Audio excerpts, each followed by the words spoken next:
Oke, di sini saya akan menjelaskan tentang POAC, inovasi pembelajaran PJOK tentang bulu tangkis. Jadi di sini saya mendapatkan bagian di planning dan organizing. Pertama, saya akan menjelaskan tentang planning.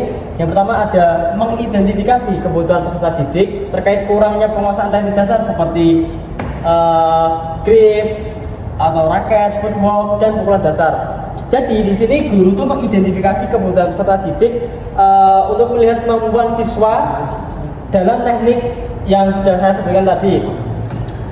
Dan yang kedua ada menetapkan tujuan untuk meningkatkan keterampilan service, netting, dan clear melalui pembelajaran visual dan praktik terstruktur. Jadi misal ini kita mengadakan praktik secara terstruktur. Jadi nanti misal aja ditemukan bahwa beberapa siswa masih mengalami kesalahan dalam teknik dasar. Nah itu bisa menjadi bahan evaluasi guru ke depannya.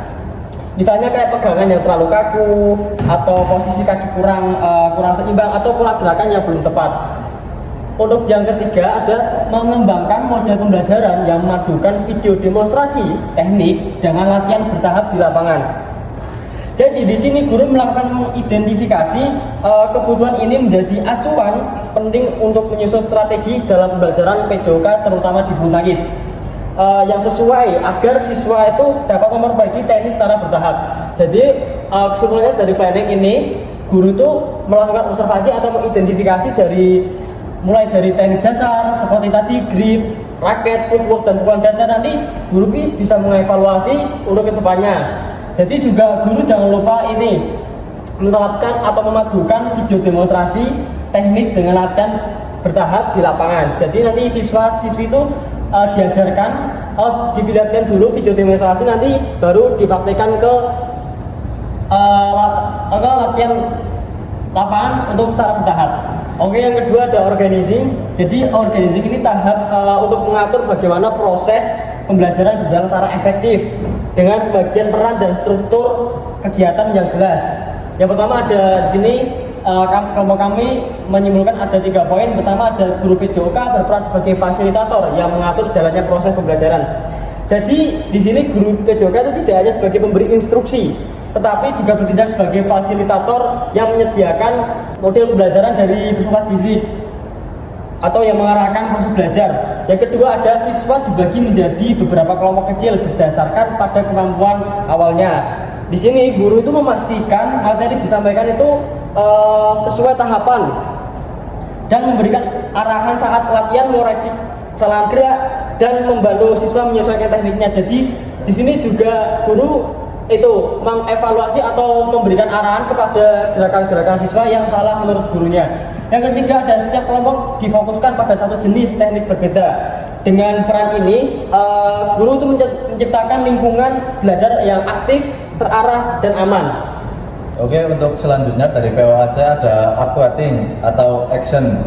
Pada action ini guru akan menanyakan video teknik dasar bulu tangkis lalu mendiskusikan kesalahan umum dan poin pentingnya. Jadi pada poin pertama ini guru akan memberikan video teknik dasar bulu tangkis seperti cara memegang grip raket, footwork, dan pukulan dasar. Lalu para siswa akan mendiskusikan kesalahan dan poin-poin penting yang ada pada gerakan atau video tersebut. Yang ke poin kedua adalah melaksanakan latihan footwork, kontrol shuttlecock, dan pukulan dasar sesuai pembagian kelompok. Jadi pada poin kedua ini para siswa akan melakukan latihan footwork, kontrol footwork yaitu kelincahan kakinya. Terus kemudian ada kontrol shuttlecock, cara mengontrol shuttlecocknya, dan pukulan dasar. Ya, poin yang ketiga adalah guru memberikan umpan balik langsung serta contoh koreksi gerak secara individual. Pada poin ketiga ini guru akan memberikan umpan balik atau pertanyaan kepada siswa. Jadi siswa itu paham tentang apa yang dijelaskan oleh guru dan dapat mengoreksi gerakannya secara individu kepada guru. POAC yang terakhir yaitu check controlling. Poin pertama yaitu mengumpulkan evaluasi melalui lembar penilaian dan respon siswa. Pada poin pertama ini, guru akan memberikan lembar penilaian untuk siswa isi dan siswa berikan setelah mengisi, dan juga ada sesi tanya jawab yang dimana guru akan melakukan evaluasi tergantung dari pertanyaan yang diberikan oleh siswa tersebut. Poin yang kedua mengamati akurasi pukulan, kelincahan footwork, partisipasi siswa latihan. Pada evaluasi yang kedua ini, guru akan mengamati akurasi pukulan apakah sudah sesuai atau belum, kelincahan footwork apakah gerakannya benar, dan juga partisipasi siswa dalam latihan, yaitu kayak semangatnya dia dalam berpartisipasi itu bagaimana. Dan yang poin ketiga atau poin yang terakhir yaitu menyusun hasil penilaian keterampilan dan melakukan perbaikan metode, mohon maaf. Jadi pada evaluasi yang ketiga atau kontrol yang poin yang ketiga, guru akan menyusun hasil penilaian akan keterampilan siswa dan akan memperbaiki di mana siswa itu mengalami kekurangan dalam keterampilan. Oke, kita lanjut ke materi berikutnya yaitu mengenai journey atau map, yaitu perjalanan 4 minggu mengenai program POAC yaitu inovasi pembelajaran bulu tangkis. Masuk minggu yang pertama mengidentifikasi kelemahan siswa pada teknik dasar bulu tangkis. Nah, di sini tugas guru adalah mengidentifikasi kelemahan siswa sehingga nanti guru bisa memberikan solusi bagaimana kelemahan siswa tersebut bisa ditangani. Kemudian masuk yang kedua yaitu menampilkan video mengenai cara megang raket dan pola footwork dasar. Poin yang kedua ini guru bisa memberikan media belajar pada siswa mengenai video tentang cara memegang raket dan pola footwork dasar. Lanjut ke poin ketiga.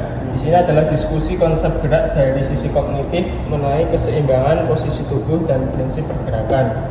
Poin 3 ini guru dan siswa bisa mendiskusikan mengenai konsep gerak dari latihan siswa sehingga bisa jadi solusi apabila ada kekurangan dalam proses latihan. Minggu kedua, yang pertama adalah fokus latihan pada servis pendek dan servis panjang. Nah, pada minggu kedua ini guru bisa melatih siswa untuk fokus pada latihan servis pendek dan servis panjang. Yang kedua yaitu mengembangkan kemampuan psikomotor siswa dalam melakukan servis yang tepat sasaran. Nah, poin 2 ini guru bisa mengembangkan kemampuan siswa dari gerakan servis siswa supaya tepat sasaran. Kemudian yang poin terakhir dari minggu kedua adalah meninjau rekaman video latihan untuk mengoreksi kesalahan posisi tubuh dan ayunan raket. Nah, poin 3 ini guru bisa memvideo latihan siswa sehingga dalam video tersebut nanti akan ditinjau rekaman video latihan siswa sehingga akan dikoreksi kesalahan posisi tubuh siswa sehingga nanti akan diperbaiki lagi. Nah, di sini saya akan menjelaskan pada hari minggu ketiga. Nah, di sini tuh guru tuh melatih pukulan clear, drop, netting secara bergiliran. Nah, biasanya itu guru menjelaskan ada beberapa jenis pukulan clear, drop, dan netting. Terus selanjutnya itu mengadakan permainan mini untuk meningkatkan controlling shuttlecock dan koordinasi gerak. Biasanya itu guru tuh menaruh kotak. Nah, murid tersebut memukul harus mengenai sasaran tersebut atau enggak menggunakan dinding. Nah, sedangkan koordinasi gerak biasanya itu guru tuh menaruh pun. Nah, siswa itu akan diarahkan kepada pun tersebut. Nah, siswa itu akan melaksanakannya. Terus pada pengenalan individu terkait keterampilan pukul setelah kemampuan menjaga rally. Nah, kali ini masuk ke minggu keempat. Itu guru tuh menggunakan simulasi pertandingan untuk menggabungkan semua teknik yang dipelajari. Contoh, pemain lawan mengoper terserah. Nah, kita mukul sampai arah sasaran tersebut. Terus refleksi siswa mengenai perkembangan keterampilan yang sikap sportif. Terus yang terakhir, penilaian akhir serta pemberian umpan balik penting, katan teknik dan katan bermain. Baik, di sini saya akan menjelaskan tentang mini-review KPI. Sebelumnya mini-review kayak performance indikator itu untuk melakukan penilaian terkait dengan teknik pada bulu tangkis, khususnya pada teknik dasar servis, terus footwork, grip, dan pukulan dasar. Itu semuanya itu untuk melakukan simulasi pertandingan. Terus yang pertama yaitu pemahaman grip, footwork, dan pukulan dasar melalui video dan diskusi. Yang kedua, ketepatan servis serta pola bobrok yang dinilai dari presisi gerak tersebut. Terus yang ketiga, penguasaan pukulan clear, drop dan netting melalui latihan dan mini game. Yang terakhir, penerapan teknik dalam permainan melalui simulasi pertandingan. Oke, dan yang terakhir ada alur evaluasi. Yang pertama, pre-evaluasi. Oke, poin A, mengidentifikasikan kemampuan awal dari grip, footwork, dan pukulan dasar. Guru akan mengidentifikasikan kemampuan muridnya terhadap kemampuan awal. Yang poin B, memberikan koreksi langsung selama latihan dan mini game. Guru akan memberikan latihan dan mini game untuk siswanya agar bisa dikoreksi langsung oleh gurunya. Dan yang terakhir, sumatif adalah penilaian akhir. Yang pertama ada menilai penerapan teknik pada simulasi pertandingan, itu menilai semua teknik siswa yang dilakukan oleh guru. Dan yang terakhir mengevaluasi sportivitas serta kemampuan taktik siswa. Dan poin B ini mengevaluasi semua kegiatan yang siswa lakukan. Oke, kita masuk ke Manila yang kedua mengenai skema bagan bulu tangkis. Yang pertama ada grup sistem. Nah, grup sistem ini terdiri dari beberapa grup dengan masing-masing grup terdiri dari beberapa tim. Contohnya di sini ada Indonesia, Filipina, Jepang, dan lain-lain. Kemudian masuk ke sistem bagan pertandingan. Yang pertama ada cara kerja sistem. Ada 12 tim dibagi menjadi 4 grup A, B, C, dan D. Masing-masing grup berisi 3 tim. Kemudian dalam grup semua tim saling bertanding 1 kali. Kemudian peringkat ditentukan berdasarkan poin. Kemudian head to head dan selisih skor jika masih imbang. Dan tidak ada tim yang langsung gugur di fase grup karena semua tetap dapat kesempatan bertanding. Alur bagan atau alur kompetisi. Tahap penyisian. Grup A, B, C, D masing-masing menjalankan 3 pertandingan dan setiap grup menghasilkan peringkat 1, 2, dan 3. Tim yang lolos ke fase knockout yaitu juara grup, dan runner grup. Nah, total 8 tim kemudian masuk ke babak gugur, yaitu bisa dikatakan perempat final atau quarter final. Kemudian setelah quarter final akan masuk ke semifinal, menuju final dan ditentukan juaranya. Untuk kelebihan dari grup sistem ini, semua tim bermain lebih dari 1 kali pertandingan sehingga lebih adil dan memberi kesempatan untuk bangkit. Kekurangannya memerlukan waktu lama dan jadwal pertandingan lebih padat dibanding sistem gugur langsung. Manajemen event di sini yang pertama ada planning. Untuk planningnya menentukan peserta, membagi 12 tim ke 4 grup dan membuat jadwal.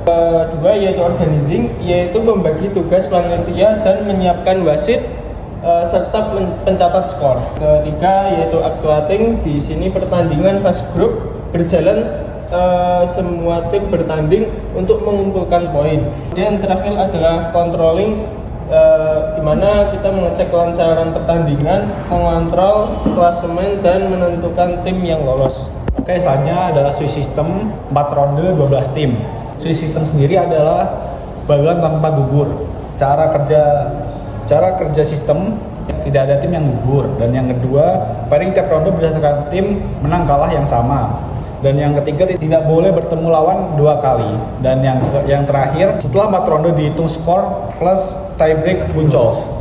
Oke, contoh alur ronde. Yang ronde pertama itu pairing acak atau berdasarkan seed. Jadi yang pertama itu sistem bagan acak.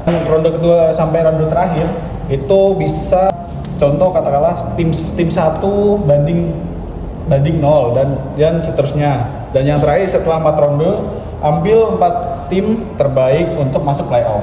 Kelebihan untuk Swiss System ini, kelebihan hemat waktu, lebih adil dari single elim, cocok untuk banyak peserta. Dan kekurangannya bila terjadi tim kuat tidak bertemu. Manajemen eventnya, planning, menentukan sistem Swiss, jumlah ronde, aturan pairing, jadwal, dan anggaran. Organizing, pembagian peran panitia, pertandingan, wasit, perlengkapan, dan humas. Actuating itu pelaksanaan ronde demi ronde, seperti pairing, bermain untuk skor dan pairing lagi. Dan yang terakhir controlling, validasi hasil, perbaikan pairing, monitoring waktu, tie breaking dan evaluasi. Bagan round robin. Pada bagan ini akan tersedia 12 tim dan pada setiap tim akan bermain sebanyak 11 round. Jadi pembagiannya ada setiap round itu ada 6 pertandingan. Karena ada 11 round maka akan ada jumlah 11 kali 6 yaitu 66 pertandingan. Dan untuk poin menang dan kalah nanti akan ditulis pada bagan ini. Baik, saya akan melanjutkan tentang bagan yang ini. Bagan ini yaitu rondonya itu ada 11. Dari satu ronde itu terdapat 6 pertandingan. 6 pertandingan ini dikali 11 ronde itu terdapat 60 pertandingan di bagan yang ini. Manajemen event yaitu planning, menyusun jadwal lengkap dan aturan poin. Organizingnya itu menyiapkan panitia untuk pertandingannya itu. Terus actuating, semua tim saling bertemu, klasemen diupdate setiap pertandingan. Terus controlling, mengawasi poin, selisih skor dan hasil akhir klasemen. Kan sistem bagan double elimination. Nah, sistem bagan double elimination itu seluruh tim akan diadu di win bracket. Jika salah satu tim kalah akan turun ke lower bracket. Jika sedangkan tim yang lower bracket itu kalah akan gugur. Nah, di sini tuh Malaysia dan Singapura akan lawan. Jika salah satu tim kalah akan turun ke lower bracket. Nah, di sini Indonesia itu sistem bye atau sistem menunggu. Sedangkan itu sampai itu seterusnya. Terus sampai kita masuk ke perempat final, grand final, itu lower bracket dan win bracket akan diadu, akan dipertandingkan. Jika tim yang menang itu lower bracket akan ditanding ulangkan final ulang sampai ada pemenang seterusnya. Saya akan menjelaskan manajemen event double elimination atau POAC. Planning itu menyusun win bracket dan loss bracket. Organizing, panitia dibagi untuk mengatur 2 bagan sekaligus. Actuating, tim yang kalah di win bracket akan turun ke loss bracket. Final mempertemukan win bracket dan loss bracket. Controlling, mengontrol pergerakan tim antar bagan dan jadwal yang padat. Jadi di sini saya akan menjelaskan tentang sistem bagan single elimination.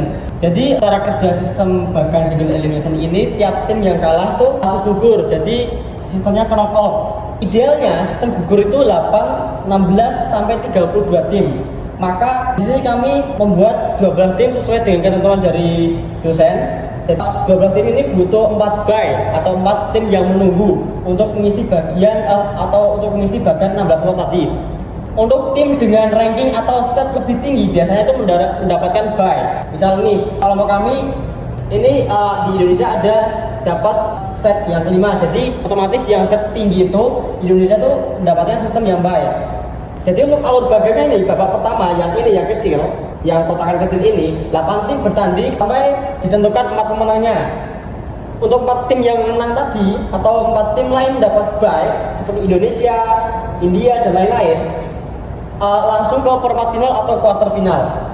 Untuk selanjutnya habis ke langsung perempat final, langsung ketemu di semifinal, langsung final dan langsung dapat juara. Jadi untuk kelebihan sistem bagan ini lebih cepat, efisien dan hemat waktu. Untuk kekurangan dari bagan single elimination ini adalah kurang adil atau satu kali kalah langsung keluar. Jadi sistem single elimination ini para pemain itu dirugikan karena satu kali kalah itu langsung keluar.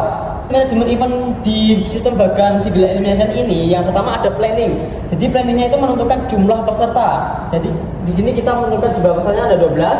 Yang kedua ada membuat bagan. Ini kita sedang menyusun bagan sedemikian rupa dan menyusun jadwal. Untuk organizing, mengatur undian dan membagi tugas dari panitia yang bertugas untuk bagannya. Yang ketiga ada actuating. Pertandingan berjalan babak demi babak, atau kita tuh mengontrol pertandingan dari babak ke demi babak, dari kalah langsung pulang. Yang keempat ada controlling. Di sini controlling adalah kita sebagai panitia misalnya mengecek kelancaran dari jadwal dan membuat laporan hasil single elimination ini. Inovasi pada cabur bulu tangkis. Tentunya sebelum menjelaskan semua urutan ini, kelompok kami membuat problem framing atau rumusan masalah dari inovasi pada cabur bulu tangkis ini. Yang pertama, ada banyak siswa belum mampu menguasai teknik dasar karena kurangnya alat latihan seperti raket, shuttlecock, atau alat yang kurang memadai. Kondisi tersebut atau kondisi ini membuat siswa tidak bisa berlatih secara maksimal. Latihan menjadi bergantian terlalu lama dan kesempatan mempraktikkan teknik berkurang drastis. Akibatnya perkembangan dari keterampilan motorik untuk cabang olahraga bulu tangkis ini dan teknik siswa atau peserta didik ini menjadi lebih lambat dalam pengembangan motoriknya. Problem kami yang kedua, minimnya media visual membuat pemahaman teknik yang kurang optimal. Jadi di pembelajaran teknik bulu tangkis ini selama ini kebanyakan guru tuh menggunakan cara verbal atau cara langsung tanpa dukungan media visual yang dapat memperjelas gerakan seperti gerakan footwork atau gerakan memegang grip atau bahkan gerakan saat smash ataupun saat menangkis bola atau menangkis shuttlecock. Selanjutnya kita masuk ke solusi. Solusi dari problem framing yang pertama yaitu banyak siswa yang belum mampu menguasai teknik dan kurangnya alat latihan. Solusinya itu guru dapat memodifikasi latihan sehingga siswa tetap bisa atau siswa menjadi bisa menguasai teknik pada bulu tangkis. Dan guru menggunakan shuttlecock ringan sehingga siswa tetap bisa melakukan latihan walaupun ada keterbatasan dalam kurangnya alat latihan seperti halnya di sini raket, shuttlecock dan yang lain-lain. Kemudian yaitu guru bisa menggunakan garis kapur sehingga siswa tetap bisa melakukan latihan bulu tangkis dalam memahami pola footwork atau pola gerak kaki. Kemudian solusi yang kedua dari problem framing yang kedua yaitu minimnya media visual membuat pemahaman teknik kurang optimal.